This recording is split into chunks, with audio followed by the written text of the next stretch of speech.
Hello po, welcome back to my channel. Ngayon po, tuturuan ko po kayo ngayon kung paano mag-cheat sa manok na pula.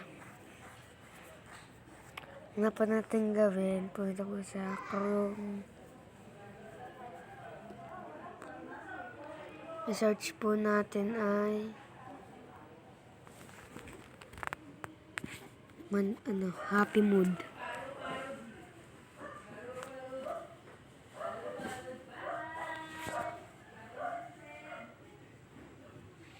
Download app po.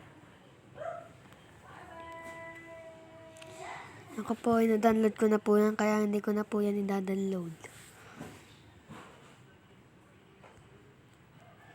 Saka po, punta na po tayo sa Happy Mood. Po na-download nyo na.